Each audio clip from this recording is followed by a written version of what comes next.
L'université est donc ce porte-étendard qui nous rappelle ce que nous sommes et ce que nous voulons être.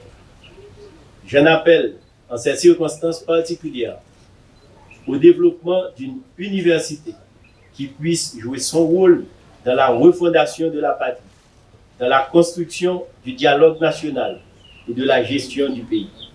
Elle doit être mieux outillée pour inscrire dans la permanence, la constance et dans les faits sa mission de gardien du drapeau, de l'histoire d'Haïti et de sa divulgation. Il y a un besoin impérieux d'inculquer les valeurs civiques à toutes et à tous, car nous croyons que la connaissance devra aider aussi bien la population que les élites à réviser leur regard sur le pays et adopter le comportement qui est attendu de chaque Haïtienne et de chaque Haïtien. Elle doit pouvoir rappeler les valeurs des études, de la science et de la recherche dans le changement que chacun appelle de ses voeux. Mesdames, Messieurs, la gouvernance de transition qui est en place depuis près de mois vise de profonds changements dans l'objectif de redonner de l'espoir à la population. Cependant, il incombe à toutes celles et à tous ceux qui ont la charge de cette transition de s'élever, de faire preuve de dépassement, d'abnégation, de courage et de sacrifice pour se placer dans la trajectoire de l'histoire qui a donné au pays ce drapeau. C'est à eux de montrer la voie et d'agir en ce sens.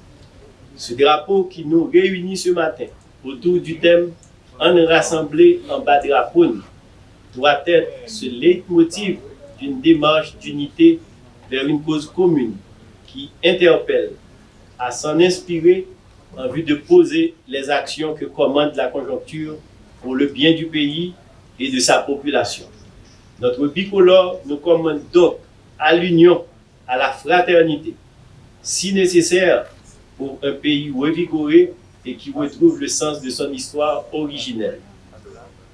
Mesdames, Messieurs, le temps n'est plus uniquement aux récriminations et à la recherche des âmes à expier, mais doit être porté de préférence et principalement vers la recherche d'actions idoines susceptibles de réorienter le pays et le piloter vers des objectifs sains de changement réel.